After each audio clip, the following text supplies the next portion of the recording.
Good morning, all of you. I'm Dr. Charu Agarwal from the channel Accounting with Charu Agarwal. Welcome you all in the lecture series on depreciation accounting. Depreciation, as we have discussed in our accounting terminologies video, is a very important and meaningful concept of accounting. Uh, Basically, we start with the definition of the term depreciation. So depreciation is a measure of the wearing out, consumption or other loss in value of a depreciable asset arising from use, deflection of time or obsolescence through technology and market changes. So the definition represents that it is a systematic allocation of the cost of an tangible asset over its useful life, and its purpose is to match the expense of using an asset with the revenue it generates.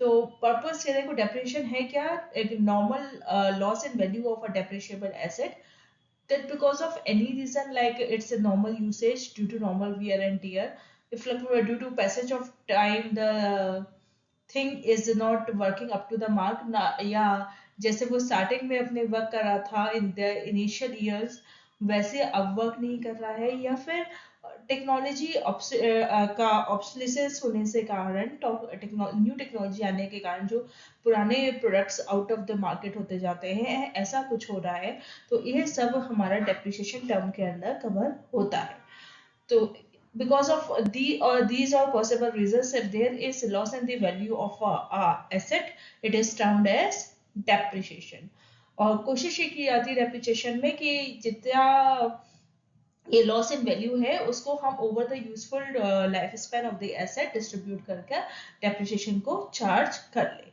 So that कि जितना useful life है उसी में ये जो loss in value है वो भी कवर अप हो जाए या वो भी मैच हो जाए डेप्रिसिएशन एक बहुत इंपॉर्टेंट कंसेप्ट है और इसकी फाइनेंशियल रिपोर्टिंग में बहुत इंपॉर्टेंस है फाइनेंशियल रिपोर्टिंग आप सबको पता है कि अकाउंटिंग स्टैंडर्ड्स कुछ बने हुए हैं उसके बेसिस पे हर एक कंपनी को एक गाइडलाइन मिलती है कि उसे कैसे इन चीज़ों का ट्रीटमेंट करना है और कैसे उसे फाइनेंशियल स्टेटमेंट्स में शो करना है so there are particular standards related to this term depreciation and we will understand in this video what are the different accounting standards and how the treatment of depreciation differs based on this accounting standards. So basically the importance of depreciation is in financial reporting which provides a more accurate picture of a company's financial position. It helps in knowing the tax implication because the depreciation can reduce the taxable income of a company as it is are shown as an expense in the P&L account and it reduces the taxable income of a company or any business. If further it helps in asset management, helps in assessing the value and condition of assets over a time. So we will start with the term depreciable asset. Depreciable asset क्या है? Depreciable assets are assets which are expected to be used during more than one accounting period. ऐसी कोई भी asset जिसको आप एक accounting period से ज़्यादा use करने वाले हैं वो सब depreciable asset की category में आएगी and it all the depreciable assets have a limited useful life उनकी एक certain useful life होती है are held by an enterprise for use in the production or supply of goods and services that is not for the purpose of sale in ordinary course of business ये सारी वो assets होती है वो resources होते हैं company के जो कि उसकी गुड्स और सर्विसेज की सप्लाई करने के काम आते हैं ना कि वो नॉर्मल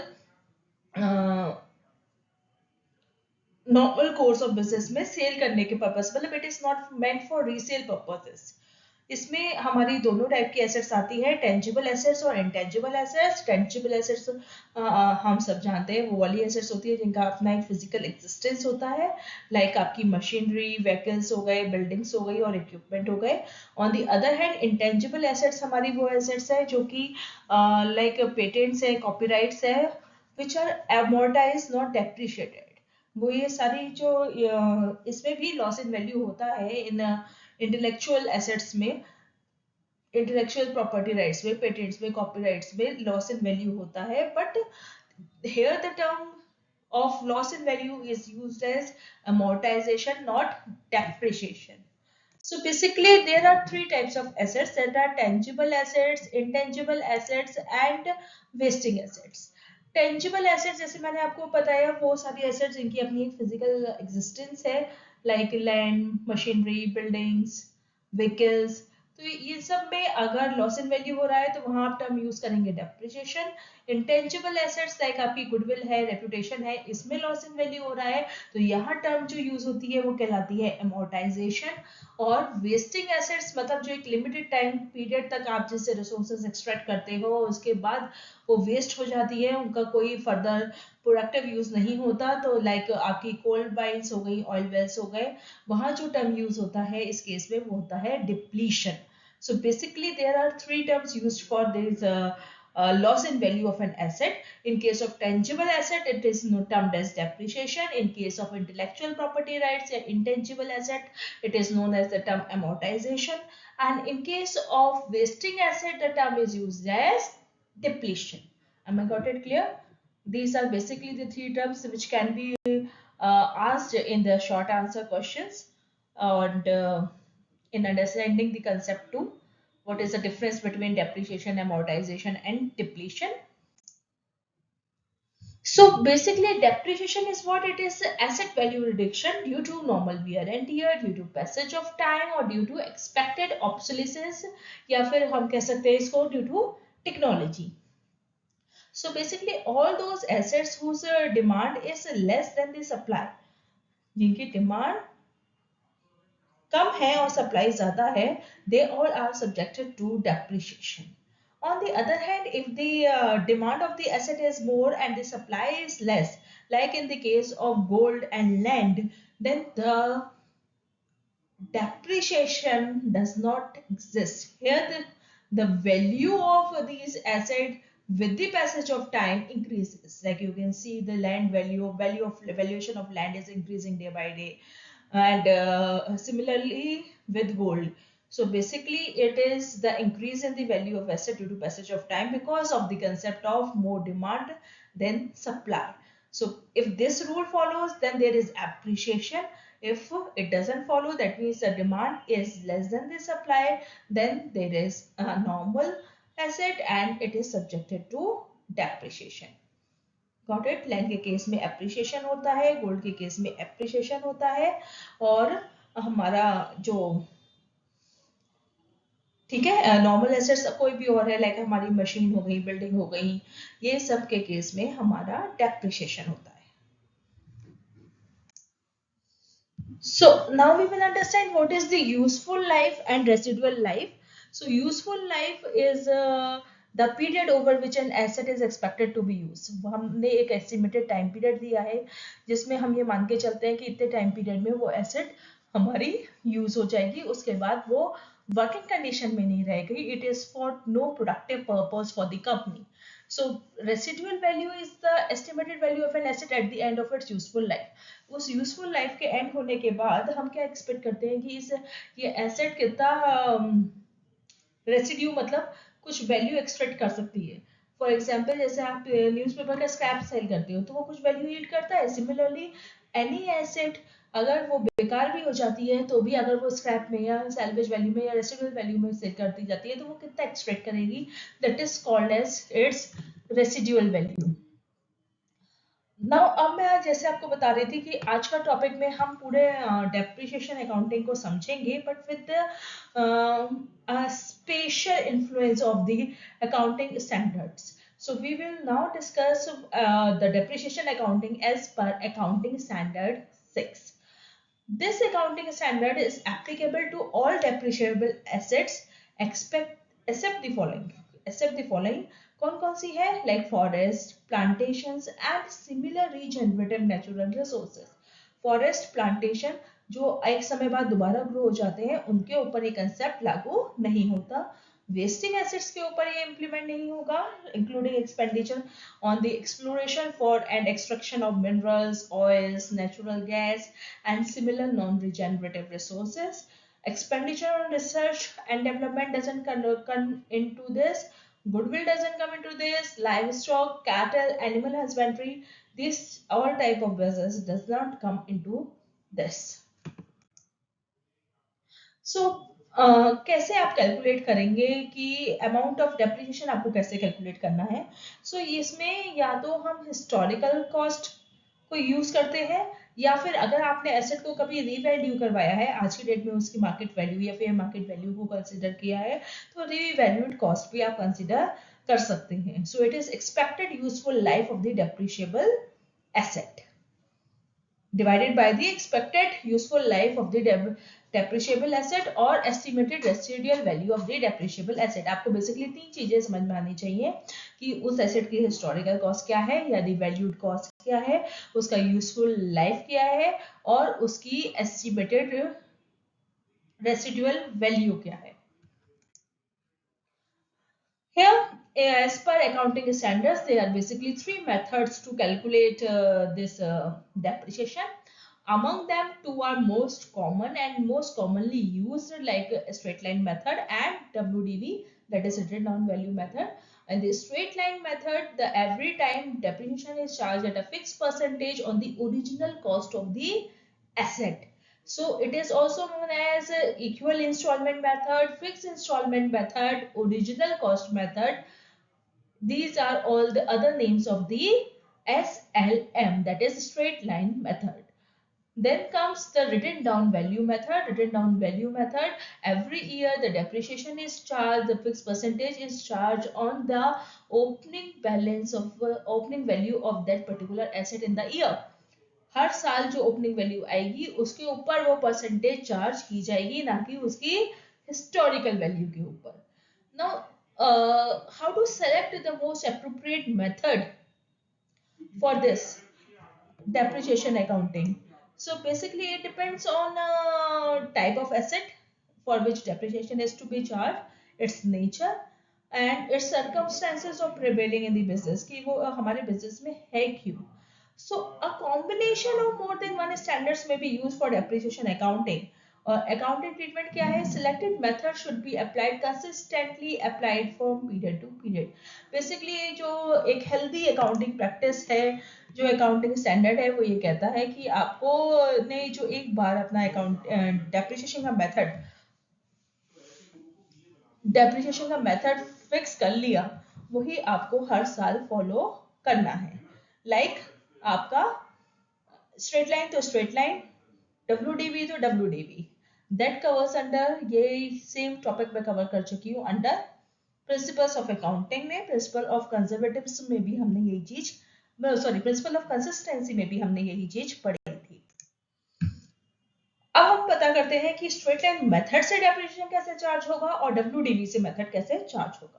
स्ट्रेट लाइन मेथड का सिंपल सा फॉर्मूला है, that is cost including all the expenses. For example कोई भी एसेट आपने 1,00,000 रुपए की ली और उसको अपने फैक्ट्री तक लाने के लिए आपको 10,000 रुपीज का खर्चा और हो गया. सो अब आपकी एसेट की कॉस्ट 1,10,000 कहलाएगी, ना कि ₹1,00,000.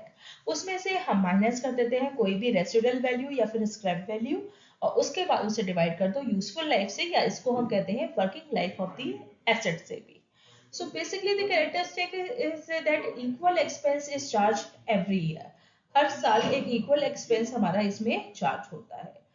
तो अगर आपने इससे, तो हमारा कैलकुलेट होगा amount of dept.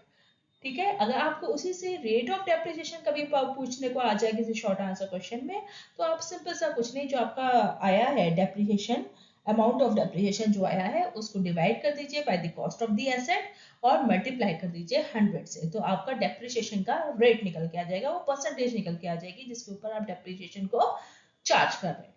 On the other hand अगर हम बात करें डिक्लाइनिंग बैलेंस मेथड की, तो डिक्लाइनिंग बैलेंस मेथड का फॉर्मूला जैसे मैंने अभी पहले भी बताया था, क्या है? Book value at the beginning of the year.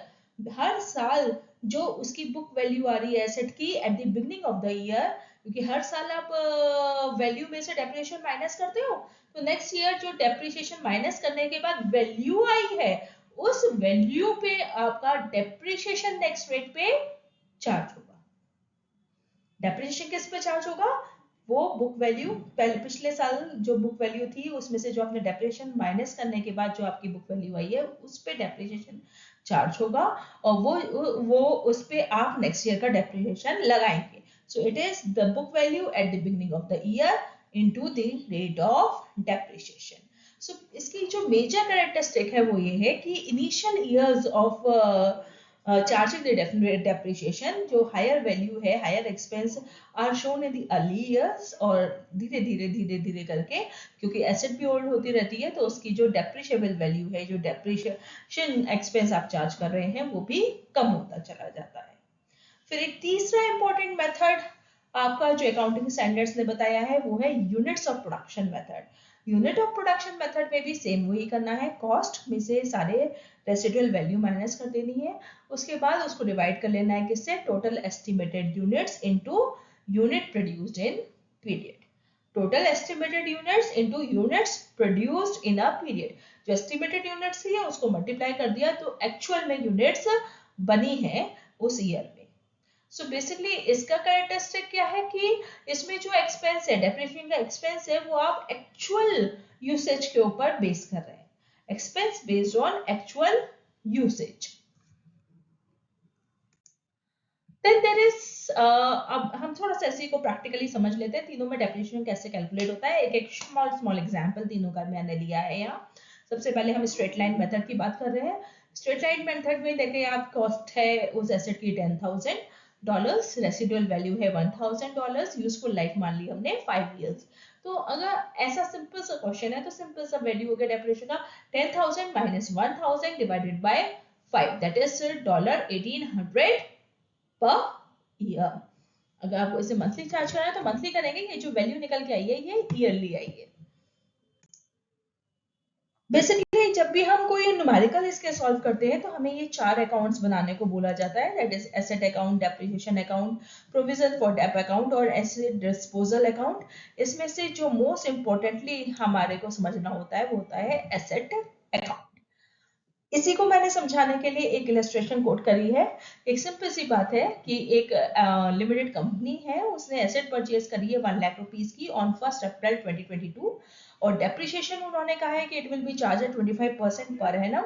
इन्होंने हमसे बोला है कि आप एसेट अकाउंट बनाइए 3 इयर्स के लिए और जो अकाउंटिंग ईयर है या जो फाइनेंशियल ईयर है हमारा वो एंड होगा 31 मार्च पे. एंड इन्होंने हमसे साफ कहा है कि आप एसएलएम मेथड को अडॉप्ट करिए as a practice to calculate the depreciation. Got it. तो यहाँ हम क्या जो बना रहे हैं वो है हमारा ये एसेट अकाउंट. एसेट अकाउंट के हमारे 2 पार्ट हो गए, ये डेबिट साइड और क्रेडिट साइड. दोनों में 3 कॉलम्स होते हैं, date particulars amount, date particulars amount. Amount के नीचे आपको ये रुपी या डॉलर का सिंबल जो भी हो, आपकी जो भी जिस भी करेंसी में आप बना रहे हैं वो हमारे को यहाँ लगाना होता है. सबसे पहले अप्रैल 1 को आपने एसेट खरीदी थी 2022 को, तो सबसे पहले हमने एसेट परचेज करी है यहाँ पे टू बैंक 1 लाख रुपीस. अब इसका आखिरी साल आ गया, कब आएगा 2023 नेक्स्ट ईयर मार्च 31 को हमने इस पे डेप्रिसिएशन चार्ज किया है. Depreciation is charge at the rate 25% of this value, क्योंकि ये स्ट्रेट लाइन है तो ओरिजिनल वैल्यू मेथड पे लगेगा. तो 1 लाख का 25% हो गया 25,000 रुपीज. इसको माइनस करने के बाद हमारी आ जाएगी balance carried down, that is of rupees 75,000, which we brought forward in the next year to balance brought down 75,000. Then what happens to the next year? The depreciation is charged at the original cost again, which is 25% of the original cost, which is 25,000, and the depreciation after that the balance of the asset goes to 50,000. 75,000 minus 25,000, it is 50,000. Next year 50,000 आपने ले लिया. अब मार्च 31 को आपने फिर से depreciation लगाया कितना on original value, that is 25,000 और आपका बैलेंस निकल के आ गया 25,000. As simple as this. This is the procedure to prepare the asset. Got it. Then if you have to calculate depreciation as per the declining balance method, then what will be the formula? The formula is book value at the beginning of the period minus the rate of depreciation. Got it? ठीक है।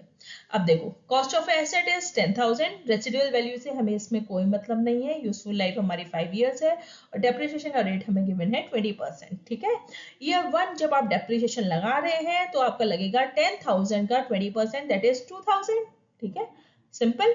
पहले साल कोई और value तो है नहीं, तो हमने डेप्रिसिएशन लगाया कितने पे, 10,000, जो उसकी कॉस्ट ऑफ एसेट है उसका 20%, दैट इज 2,000।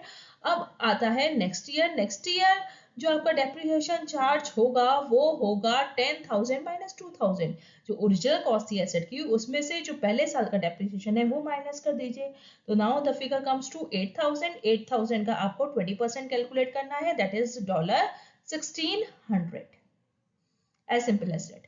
अब नेक्स्ट ईयर अगर आप कैलकुलेट करेंगे तो आपका वैल्यू हो जाएगा दिस 8,000, 8,000 जो इसकी वैल्यू है, 8,000 में से 1600 आप और माइनस करेंगे, 8,000 माइनस 1600, और अब जो ये फिगर आएगी इसका आप 20% कंप्यूट करेंगे तो आपका ईयर 3 का डेप्रिसिएशन आ जाएगा।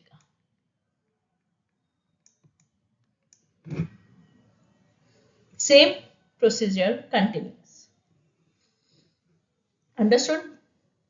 And in the same manner like previous, जैसे मैंने आपको एसेट अकाउंट बताया वैसे ही इसका भी एसेट अकाउंट बन जाएगा।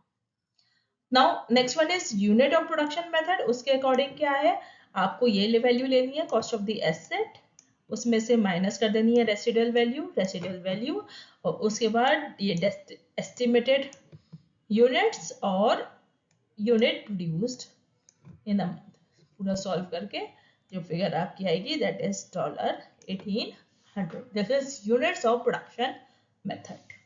So basically I had coated N illustration जिससे तीनों मेथड से मैंने आपको डेप्रिसिएशन कैसे कंप्यूट होता है वो बता दिया है। अब इम्प्लीकेशन क्या है डेप्रिसिएशन का, it reduces net income on the income statement. बहुत इंपॉर्टेंट कंसेप्ट इसका यही है कि इससे हमारी जो टैक्सेबल इनकम है वो कम होती है, और इट लीड्स कि आपको जो टैक्स देना पड़ेगा वो कम देना पड़ेगा। So it reduces the book value of assets on the balance sheet. हमारी बैलेंस शीट में ही हमारी एसेट की बुक वैल्यू को रिड्यूस करता है। So cash flow says that depreciation is a non-cash expense affecting cash flow from operations. So it is a non-cash expense और ये हमारे कैश फ्लो को और कैश फ्लो फ्रॉम ऑपरेशंस को इफेक्ट करता है। अगर अब आप ये चाहते हो कि आप अपना डेप्रिसिएशन का मेथड जो आपने एक बार चूज कर लिया, वैसे तो कहते हैं कि कंसिस्टेंटली वही मेथड फॉलो होना चाहिए, but in case if you require that the method should be changed, so it is allowed, but you have to follow the accounting standards based on it. So अगर आपको लगता है कि आपकी जो अकाउंटिंग स्टेटमेंट्स है, फिनेंशियल स्टेटमेंट्स है, वो ज़्यादा अच्छे से आप उसमें कोट कर पाएंगे, अच्छे से रिप्रेजेंट होगी, if you change your accounting method of depreciation, वो आपकी एसेट्स की और ट्रू फेयर पिक्चर शो कर पाएगी, so it is okay. But आपको एक प्रोसीजर है, एक सर्टेन गाइडलाइंस है, सेट मेथड्स है जो आपको फॉलो करने पड़ेंगे as per the accounting standards, which says that depreciation should be recomputed applying new method from the date of acquisition या installation till date of change in method. अब starting से method बदलेंगे, ये नहीं कि आपने इससे पहले स्ट्रेट लाइन यूज किया था आज से पहले और आज से आपने सोचा कि हम WDV यूज करेंगे तो आपने WDV यूज करना स्टार्ट कर दिया। You have to compute the value of depreciation right from the beginning when you have acquired that particular asset. Then you have to find out the depreciation between the total depreciation under two methods. दोनों methods में आपकी depreciated values में definitely change आएगा, वो आपको find out करना है। और अगर आपका accumulated depreciation under the old method till of the change में भी अभी जो पुराना method है और जो आपके method है उसमें या तो deficiency आएगी या surplus आएगा। If you have surplus then it is credited to the P&L account as depreciation written back, and if any deficiency it is charged to profit and loss account. So change in depreciation method should be treated as per change in accounting policy AS5, and its effect should be quantified and disclosed. It is very much important that आप अपने जो books of accounts हैं, जो financial statements आप अपने stake holders के सामने present कर रहे हैं, उसमें फुल डिस्क्लोजर प्रिंसिपल कहते हैं कि बिल्कुल क्लियरली स्टेट करें कि आपने कब से मेथड चेंज किया, उस मेथड के चेंज करने की वजह से क्या इम्प्लीकेशन आपके बुक्स ऑफ अकाउंट्स पे आया है और ये मेथड आपने क्यों चेंज किया है. So all this information is mandatory to be quoted as in the disclosure of the financial statements. Then there is change in estimated useful life. अगर आपको लगता है कि estimated useful life हमारी change हो सकती है, उसे बढ़ा सकते हैं, तो आप अपने depreciation का time period allocation भी 5 साल की जगह अगर 7 साल उस एसेट की प्रोडक्शन यूजफुल लाइफ हो रही है, तो आप जो डेप्रिसिएशन चार्ज करेंगे वो 5 साल में ही नहीं करेंगे, फिर 7 साल तक लेके जाएंगे. When there is change in estimated useful life of the asset, outstanding depreciable amount on the date of change is estimated useful life of the asset should allocated over the revised remaining useful life of the asset. So basically जो depreciation under gap है, depreciation compute करने के हमारे ये 3 steps हैं. That is original cost लेनी है, उसमें से सैल्वेज वैल्यू माइनस करनी है, तो आपका डेप्रिसिएबल बेस आ जाएगा, उसको आप यूजफुल लाइफ से डिवाइड कर देंगे, तो आपका हर साल जो आपको डेप्रिसिएशन चार्ज करना है वो आ जाएगा.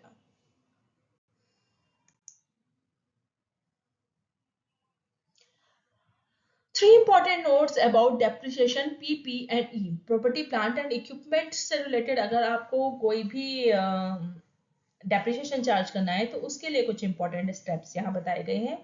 सबसे पहले बात तो आपको ये देखना है कि PPE held for sale is not depreciated. अगर आपने कोई भी प्रॉपर्टी प्लांट या इक्विपमेंट आपकी कंपनी ने इस इंटेंशन से परचेज किया है कि उसको वो फर्दर रीसेल कर देंगे, तो उसके ऊपर आप कोई भी डेप्रिसिएशन चार्ज नहीं करेंगे. PP&E is not written up by an enterprise to reflect appraisal, market or current values which are above cost to the enterprise. कोई रिटर्न आप वैल्यू उसकी रिड्यूस नहीं करेंगे.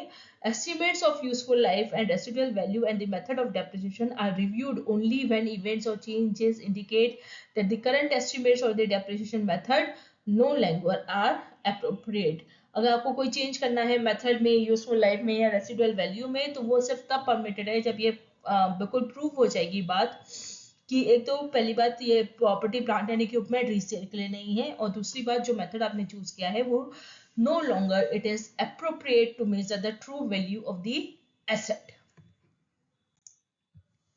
अब हम बताते हैं, अभी तक हमने बताया गैप के बारे में पढ़ लिया, हमने AS6 के बारे में पढ़ लिया. अब हम बताते हैं डेप्रिसिएशन अंडर IFRS क्या है.